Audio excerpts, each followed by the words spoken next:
Now changes to weapons. Right, to so weapon damages.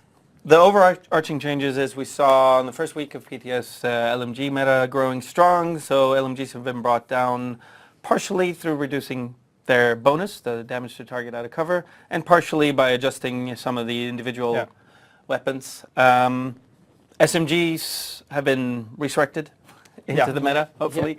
They're not reaching the same amount of, exactly the same amount of critical strike damage as they do on live, but they have had their damage brought back up a little bit. That's cool. We want to not have them as super spiky as they were on live, but still have them definitely competitive. So please try it out, make some crit builds, see how it works out. Nice. And you do have some changes for hip fire coming as well. Right, so there was a lot of, when we rolled all of the accuracy stats into one, they gave a lot of hip fire accuracy. So basically your hip firing became really dominant, and we saw a lot of that in the dark zone, but also when farming PvE, and so accuracy no longer affects hip fire, because each weapon has an ideal tweak for how it behaves in hip fire built into it, and I don't want to get to that point where you're hip firing laser guns. Okay, so hip firing should feel different in this. Hip firing is going to feel very different in this. Okay, cool. I'm looking forward to. I'd just like to mention that the fact that you have to specialize a little bit when you're modding a weapon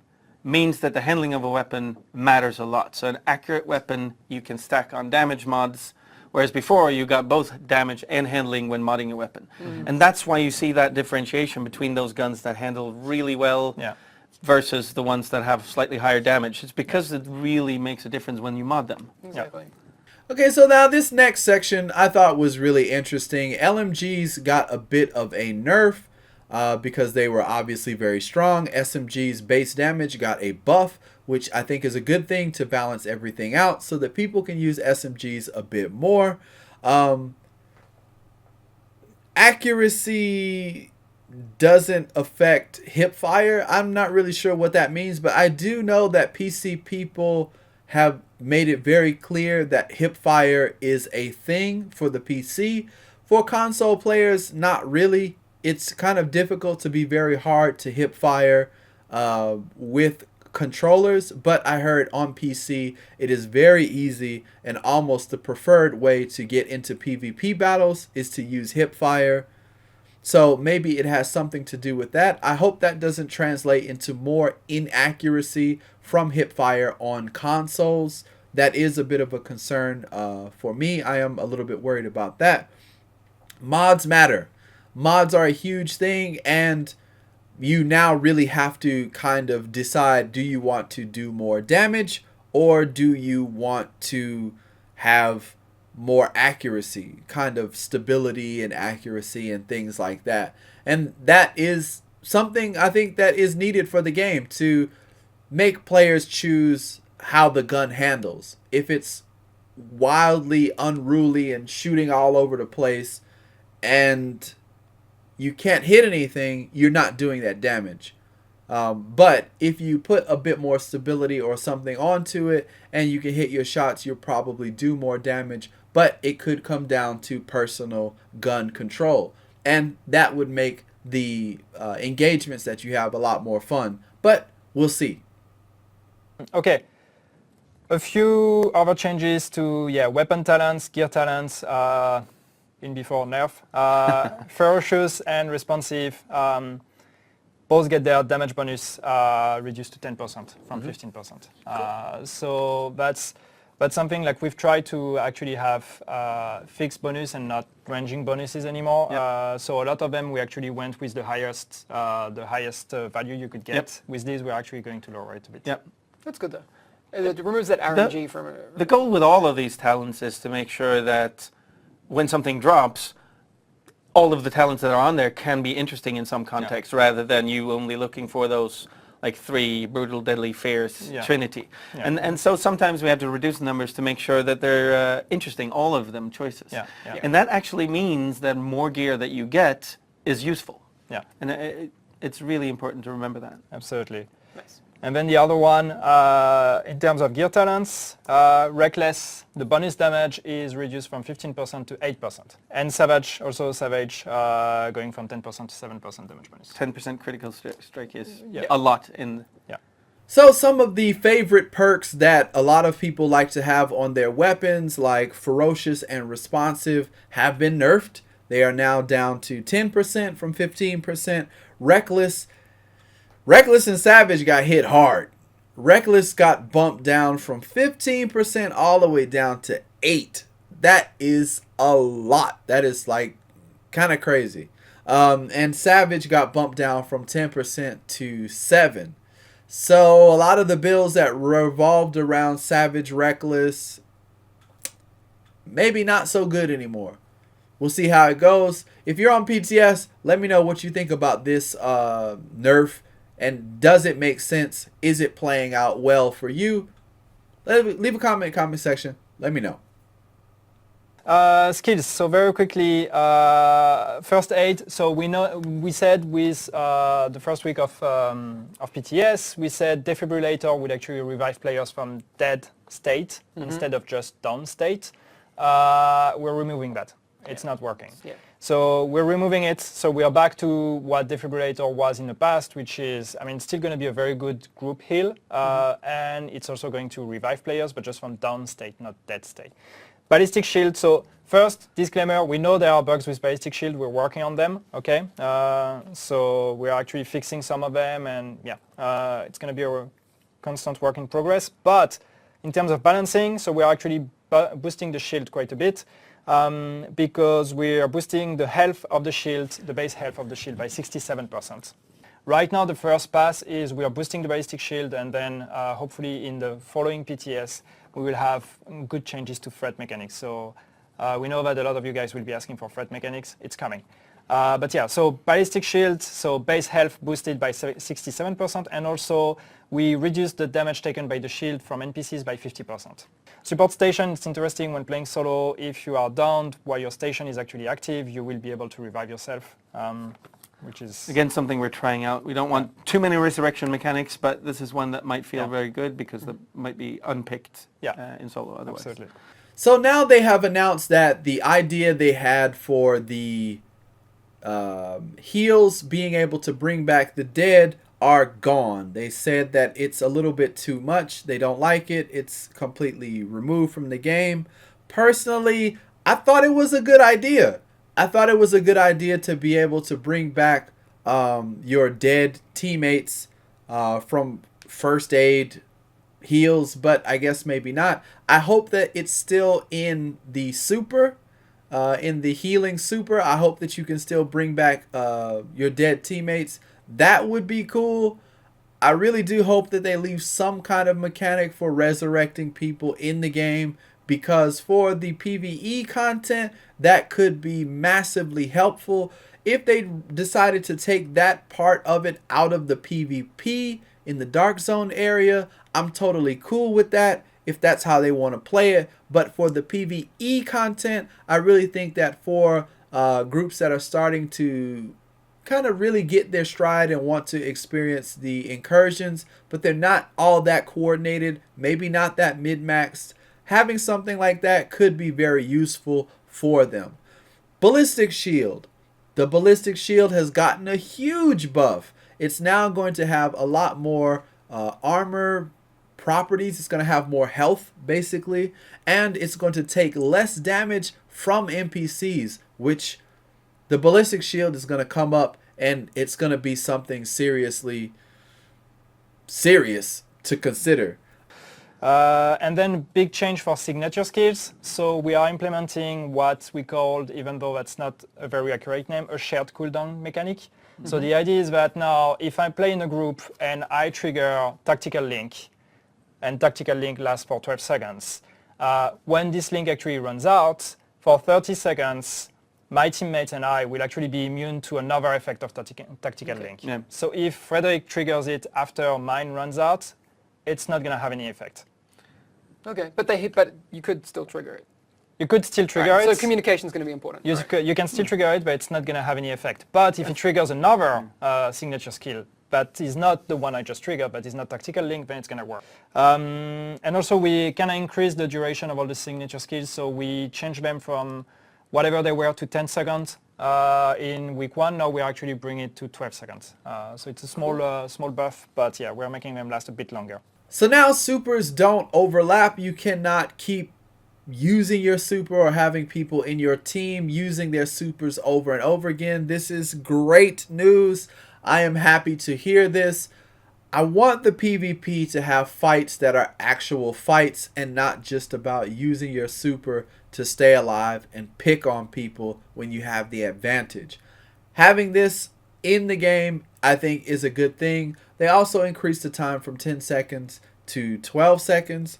A little bit minor, but if it helps, it helps. Cool.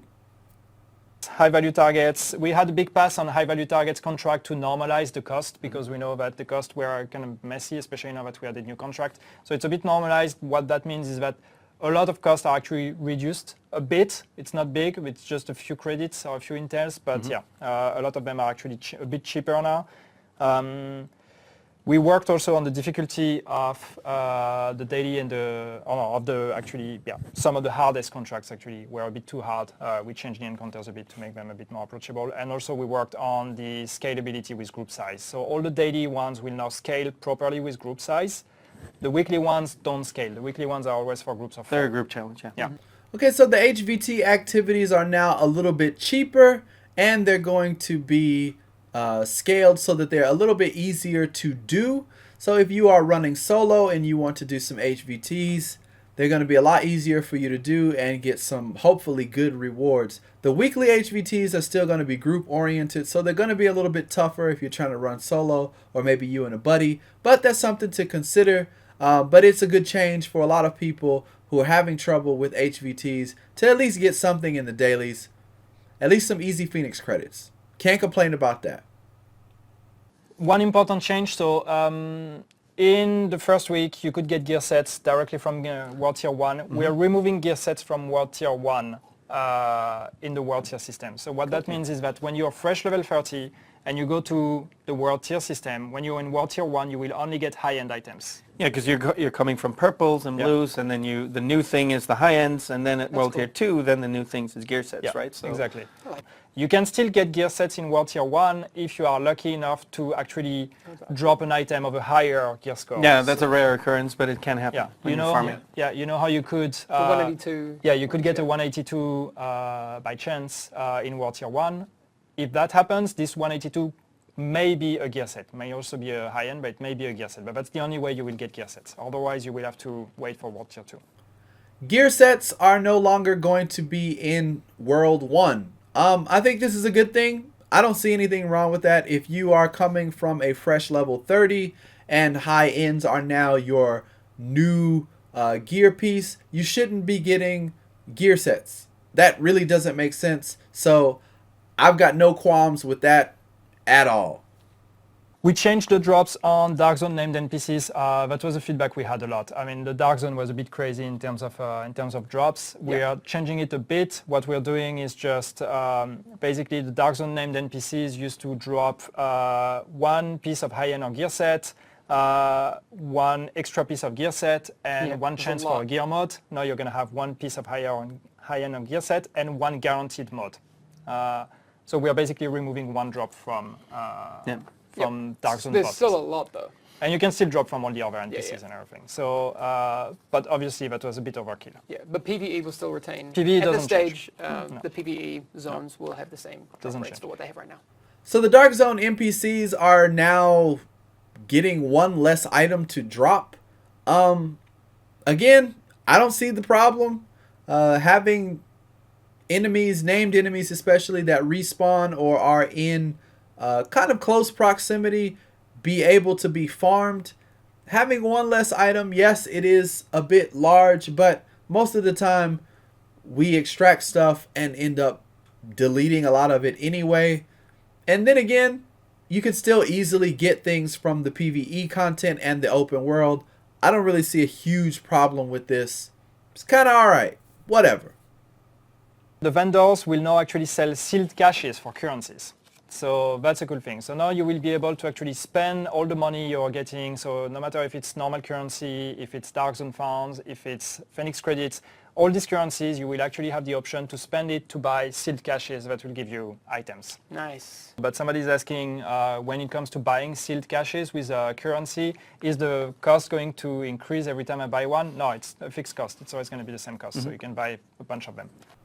This is kind of huge. Vendors selling sealed caches for credits. So if you have money, if you have Phoenix credits, you can just buy sealed caches and avoid the Dark Zone completely. Solo players, they are totally thinking about you guys in 1.4.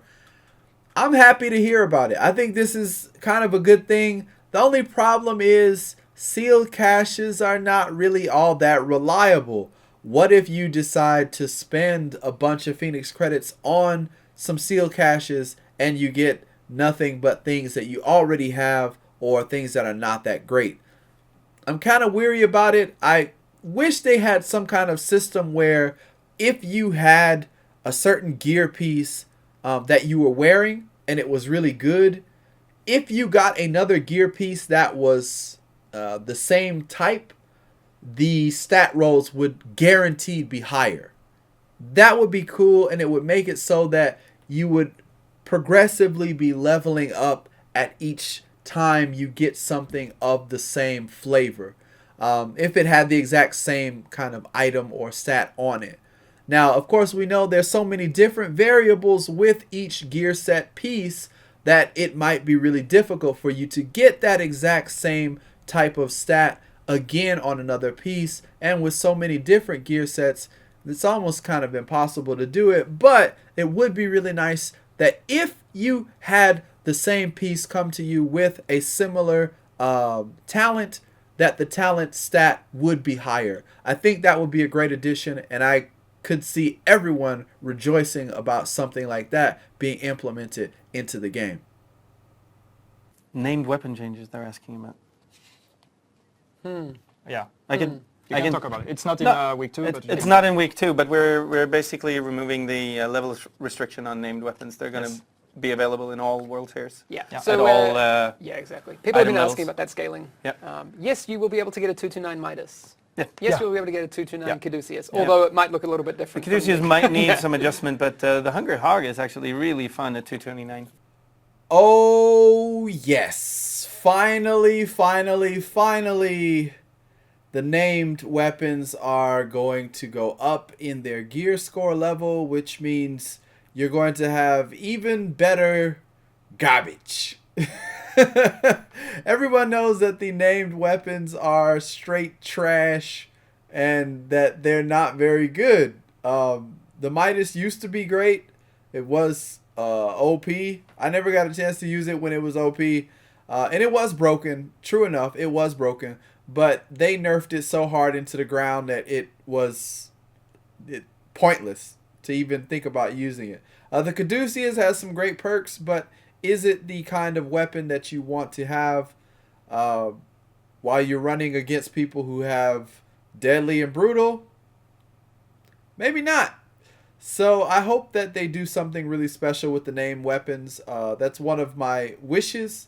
I hope that they can do something where maybe they give it each named weapon a special perk that is not in the tree of selectable or choosable talents and perks that are available on other weapons.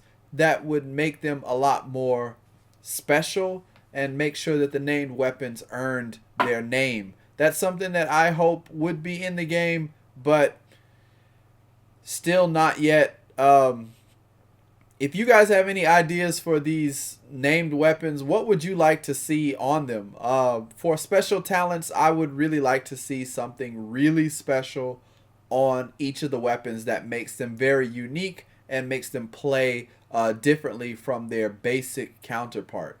That's what I want to see on named weapons. Oh, one change to performance mods. So that was one of the feedback we had for a lot of people in terms of UI. Performance mods, Right. It's cool, but it's confusing because you see all the slots, you don't know what is what. So what we're doing there is we're actually changing the UI a bit. So now when you're when you have performance mods and normal mods, or performance mod slots and normal mod slots, your normal mod slots will show on the left of your gear icon, and the performance mod slots will show on the right of your gear icon. So there's going to be a separation. And also, we're actually adding an icon that shows what is a performance mod and what is a normal mod. So the performance mods UI seem to have a problem in the kind of test servers. People are a little bit confused. They're going to have their own section. So if you were a bit confused about that, you should have no problems with it right now. No, so we fixed a bug where you could force the respawn of a named NPC by just killing the names, not killing the ads, going to a safe house, going out, named respawned. Fixed. That won't work. Okay, cool. Now, as soon as you kill the named, you trigger the cooldown. People asking what's the cooldown. So it's 24 hours the cooldown for open world bosses now. So named NPCs were being farmed in the test server. I think it's good that the test server is really serving its purpose. They are able to find certain loopholes and certain bugs and glitches and exploits that people are using to get ahead, and they are fixing them and recognizing them and patching them before they become a huge problem for the community. Now, the 24-hour kind of reset timer that is going on with the named NPCs is set into place. I think 24 hours is a little bit long. 12 hours seems like it might be a kind of nice sweet spot. Even 8 hours could be really good. You kill a named NPC, maybe you go to work, come back, kill him again. I don't know, go to sleep. Or play for a little bit, go to sleep, who knows. But 24 hours seems a little bit long. They said they wanted to be generous with the loot. Cough it up. Smart cover is not going to be destroyed by enemy grenades anymore. Okay, cool. So that's good. Nice. Except EMP grenades. EMP grenades can still They're destroy explicitly smart made to cover. counter skills. Yeah, that's what they're here for. Yeah. So it seemed that smart cover was being destroyed by enemy grenades, and that was a huge thing. I never really realized this, and if it was, I kind of didn't see the problem with that. If somebody threw a grenade in the area of something that could be blown up, it should blow up. The pulse grenades, or the kind of EMP grenades, those are meant to deal with certain skills. So if those are the designated grenades that they want to destroy smart cover and things like that, then more power to them. But I hope that on the reverse end, if we see an NPC that has their healing station maybe boxed down, if we throw a pulse grenade or some kind of EMP grenade down, can we blow their stuff up in one shot? Should be fair. What do you think? But we're trying to keep it, because we want you guys to be able to compare between each PTS week, but we also want you guys to be able to compare to what is available on the live game. So the global 1.4 patch notes is basically what you will get when we release the update, compared to what is available on live. All the PTS ones are just from one PTS phase to the other, what have we changed.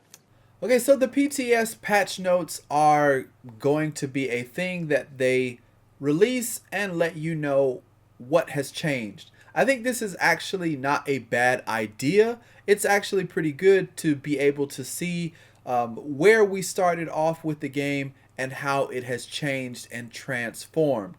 For me, this is really interesting to see. A lot of people who invest their time into the PTS really should get to know that some of the things that they spot out, some of the things that they have worked for to find, are now being addressed, and these are the changes that are being made. There's nothing wrong with that, and I think that it is a little bit confusing to have these long running lists of patch notes, especially if you want to read each and every one.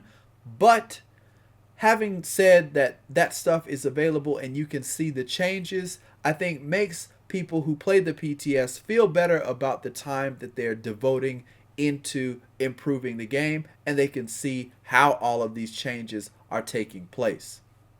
Good job. A lot of people have questions about what's that experience going to be like when I log in 1.4 the first time? What's my gear going to look like? All those sorts of things. Quentin says the majority of balancing changes affecting gear will be retroactive. All right, so that's cool. And he says also, for example, if you had a max roll stamina on your chest or whatever stat you have, you will still have the new max roll for stamina. So it's not going to be re-rolled randomly. No. It will match the relative success of that roll in 1.3, and then it'll come over in 1.4. But the amounts have shifted. Exactly. Yeah. So the changes to the core attributes across gear score will be retroactive. Also, guaranteed base stats. So those will be added in to your new gear, as long as it's over gear score 182. Or 182 and over, rather. Exactly. And there's been changes on a lot of the min-max values that a bonus can roll on gear, which is part of what we talked about before. But in general, your gear should look very similar in terms of its successful rolls in 1.4. But to be a little bit more accurate on some of the smaller changes, some weapon talents have been removed from the game. Restored is gone. Stable will only roll on items less than level 30. So that's still something that you'll have in the leveling game, but not post 30. Yeah. And steady is gone. Performance on your 1.3 gear, you won't have performance mod slots. No. But they'll keep their skill bonus. You still have your skill bonuses, adjusted for 1.4 values, but you will only find performance mod slots on gear dropped in 1.4. Yeah, right. Weapon mods completely re-rolled. Yeah. So again, we've kind of said before, make sure you stock up on those if you want to have the best chance of getting more of them. Performance mods re-rolled as well. In addition to that, scavenging has been removed completely, like we said. But here's what will happen if you have scavenging on any of your pieces of equipment. On your mask, it'll be replaced by bleed resistance.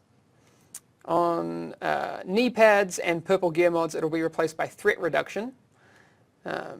And on knee pads, perceptive talent.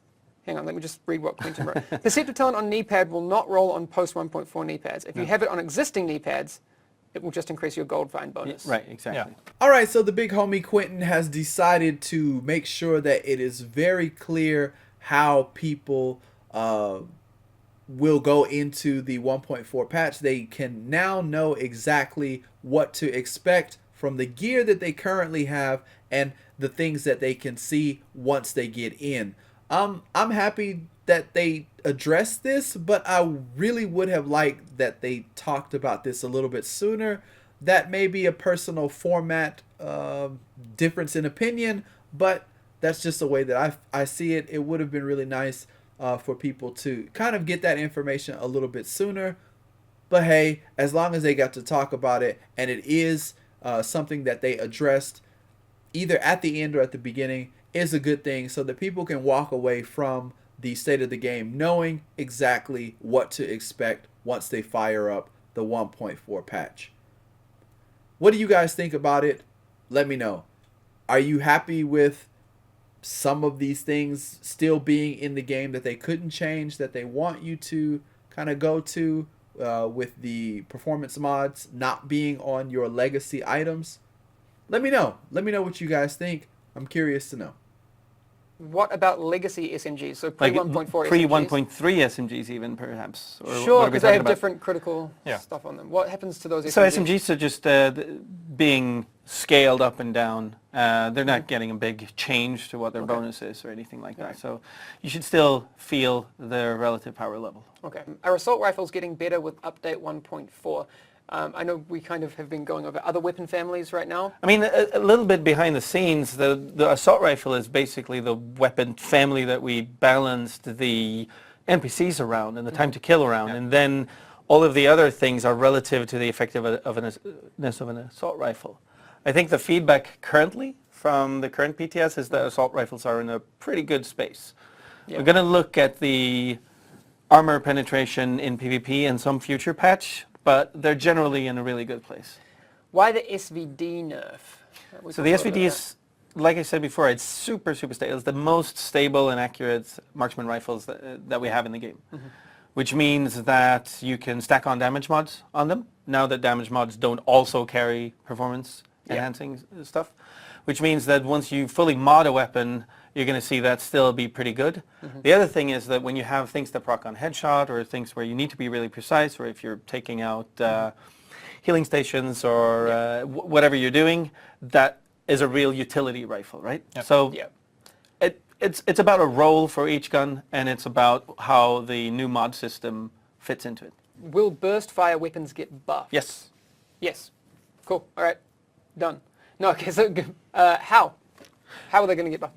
So first we have to realize that with lower health enemies and with content with non-veteran enemies being relevant for gaining loot, bursting down an enemy is a real thing now, right? Like bursting them down in just a few shots or in a few bursts. And so burst fires will get brought up. You'll probably never see them on the same DPS level, because that's about sustained DPS as other guns, but they'll be very good for killing low health enemies, shotgunners, normals, that type of stuff. Yes. So they're So gonna have higher base damage than the other weapons in their class. The MP5 is gonna be the most damaging SMG per bullet.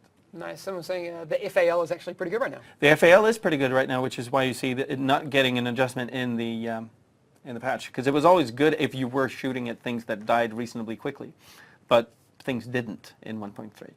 Okay, so finally we have had the community questions that Hamish had from other live streams, and there's some pretty good questions. I'm glad that they got a chance to answer them. I'm curious to see how these pulse rifles are going to work. I've kind of liked the FAL. I always liked it, but it was just really too slow in terms of being able to kill stronger enemies, and I really didn't want to use it. It's kind of similar to the pulse rifles in Destiny, which are always really good fun. I'm really want to get my hands on 1.4. I want to experience this and play it, but unfortunately I still have to wait. Again, I am not on the PTS. Again, I am not putting any more money down on this game to buy it on PC just to start over, just to play the PTS. No, it's not going to happen. But I do encourage you, if you are on the PC, please check it out on the PTS and let us know. Yes, you are going to be a beta tester in some form or fashion, but at least you can experience it and you will be able to have some say-so on the direction of the game and what's really going on. So that is it for this week's State of the Game. Thank you guys so much for all of your continued support. I am so happy that you guys love coming to my channel. You love listening to my comments. You love getting this information as real as it can be. And you guys are the best. That's all I can really say. I know that the channel has gone up in terms of its subscribers, but still the views and like numbers are a little bit low. But I still do this for you guys. And prepare to see a bunch of other things kind of coming to the channel very soon. I don't want to spoil anything just yet, but be on the lookout in the channel. There will be some videos that will give you some hints on some of the things that I'm thinking about. If you watch the Tokyo Game Show video, I'm sure you kind of already know one game or two games that are in my eye that I'm looking forward to playing. And being that I am on PlayStation 4, there's not a lot of content that I am going to be able to provide for the Division in terms of the PTS. Now, once 1.4 drops, again, being on PlayStation 4, that DLC, the Survivor DLC, I'm not going to have access to it for another month. So I got to give you guys something. I don't want to let you down. I want to give you some more fun, entertaining videos as I try my best to do. So be on the lookout. Thank you guys so much. Seriously, from the bottom of my heart, thank you so much for supporting me, supporting the channel, and coming and commenting and liking and sharing and all that stuff that you guys do. Really and truly, you guys make this the reason why I even spend hours making these videos and editing them and rendering them and all that other stuff. It's because of you guys. I'm glad you enjoyed them. Thank you for everything. Until the next video, I am Khan, TDK, Mr. So Real. I'm gone.